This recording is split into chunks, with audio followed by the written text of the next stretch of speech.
Ouvi no final de semana, senhor presidente, vários parlamentares da base de sustentação do governo federal falar em aumento de impostos, alguns falarem de criação de CPMF, e eu quero aqui colocar a minha posição e a minha opinião. Nós temos nesse país uma carga tributária que supera 36% do produto interno bruto, a maior dentre os países do mundo emergente. Não dá para aceitar com uma carga tributária superior a 36% do produto interno bruto, o governo ainda precisar criar ou aumentar impostos. A discussão da recriação da CPMF é uma discussão que prova a ineficiência e incompetência de um governo. O descontrole no seu gasto, a irresponsabilidade no seu gasto. Não dá para aceitar isso. Com uma carga tributária de 36% do produto interno bruto, era para nós termos aqui serviços públicos de qualidade, de primeiríssima. É a maior carga tributária dentre os países do mundo emergente. E precisa aumentar ainda mais essa carga tributária? Eu não tenho como concordar com isso. O meu lado, e eu tenho lado, é o lado do contribuinte, é o lado do cidadão, é esse que eu represento. Qualquer tentativa de se recriar a CPMF, meu voto será contrário. Sou contra qualquer criação de imposto ou aumento de alíquota de imposto que penalize o pobre ou a classe média desse país. E qualquer tentativa nesse sentido que penalize o pobre ou a classe média desse país, meu voto será contrário. Não sou dono da verdade, mas não consigo entender, com uma carga tributária de 36% do produto interno bruto, precise ainda se criar novos impostos ou aumentar a alíquota de impostos. E pior ainda, quando esses vão penalizar o pobre ou a classe média desse país. Eu penso que o governo deveria fazer um ajuste fiscal, sim, mas o ajuste fiscal na despesa. Um ajuste fiscal no gasto do governo e não na receita, descontando no contribuinte, porque aí é muito fácil. Aí o governo gasta e depois vai no contribuinte e desconta no contribuinte. Gasta e depois vai no contribuinte e desconta no contribuinte. O meu lado é o lado do contribuinte. É esse quem eu represento e eu sei quem eu represento. E eu sei com quem eu devo representar meu voto aqui. Não dá para entender nós termos nesse país 38 ministros e 39 estruturas de ministérios, porque nós temos 38 ministros, mas temos 39 estruturas de ministérios. Não dá para entender que nós temos aqui 23.579 cargos comissionados, de acordo com a resposta oficial do Ministério do Planejamento a um requerimento formal de informações que eu fiz quando era deputado federal. O governo, para pensar em fazer qualquer ajuste, até para ter autoridade moral de discuti-lo, deveria começar reduzindo o número de ministérios, reduzindo o número de cargos comissionados. Deveria ter também, no seu site na internet, as viagens do governo, todas discriminadas lá. Quanto se pagou em diária, em passagem, para quem, para fazer o quê? Até para que a população pudesse fiscalizar como é gasto o seu dinheiro. Para saber quanto o governo gastou com viagens ou com carros oficiais, nós temos que fazer um requerimento formal de informações. Isso deveria estar lá na internet. Então o governo deve começar cortando seus gastos.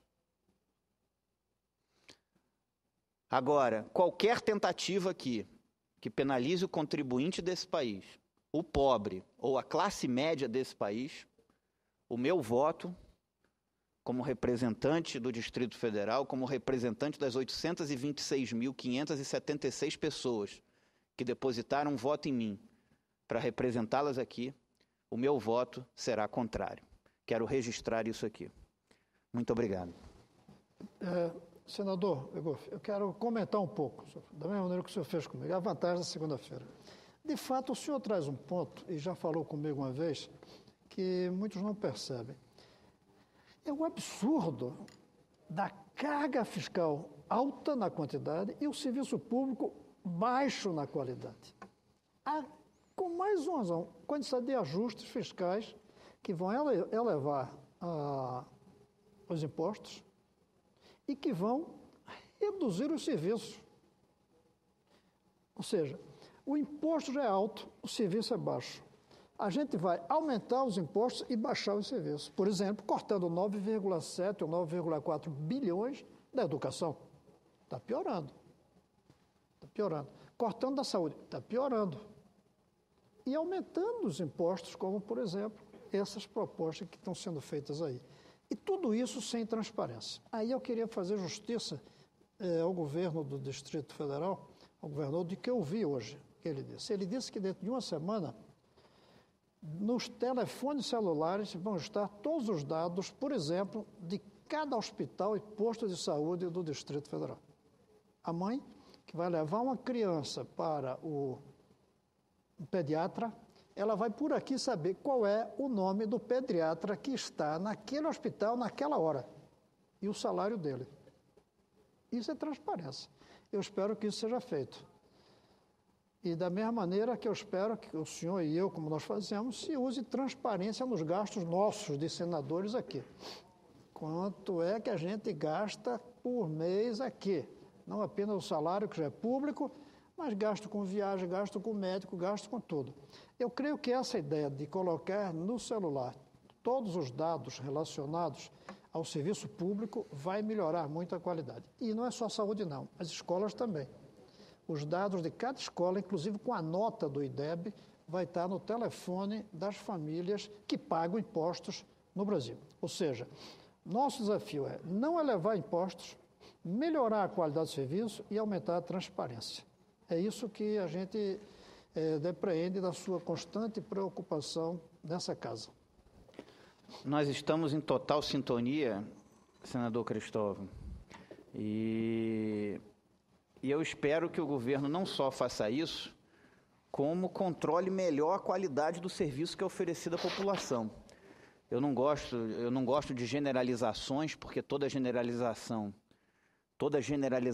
leva a uma injustiça e não tem nada na vida pior do que uma injustiça. Agora, nós temos vários casos no Distrito Federal, de médicos no Distrito Federal, que estão com plantões para serem exercidos no hospital público, e que, naquele momento que devia estar no hospital público, está no hospital particular. E eu espero que o governador do Distrito Federal tenha pulso firme para defender o cidadão do Distrito Federal, porque esse está precisando ser defendido e que dê um basta a essa situação, porque isso é um roubo de dinheiro público de forma indireta.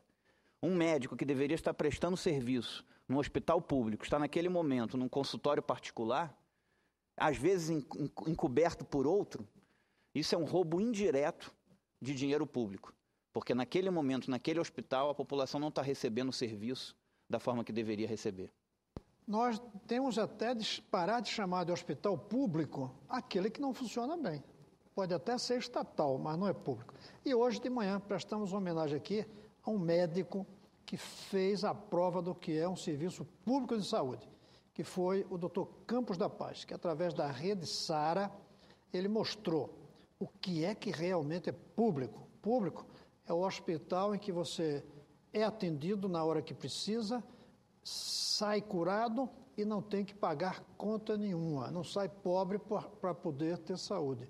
Se isso pertence ao governo, se isso pertence a uma gestão privada financiada por alguém, ou se é uma dessas chamadas OCIP, não importa. O que importa é o paciente, se ele vai ser bem atendido ou não vai ser bem atendido sem precisar de desembolsar dinheiro. Senador Cristóvão, só para encerrar, eu estou feliz aqui com, com a nossa conversa aqui. Só para encerrar, a Rede Sara, ela dá certo por alguns motivos, mas um deles é a dedicação exclusiva do profissional que ali trabalha. O médico que trabalha na Rede Sara, ele tem que ter dedicação exclusiva àquele hospital. Quando o médico pode ficar num tempo no hospital público e num tempo no consultório particular, e o que ele ganha no hospital público é fixo e o que ele ganha no hospital particular é variável, de acordo com o seu rendimento, é óbvio que ele vai se dedicar mais ao hospital particular ou ao seu consultório particular. E isso não é certo com os cidadãos, com aquelas pessoas que pagam impostos, não é certo com a população que precisa receber um serviço público de saúde com o mínimo de qualidade e decência.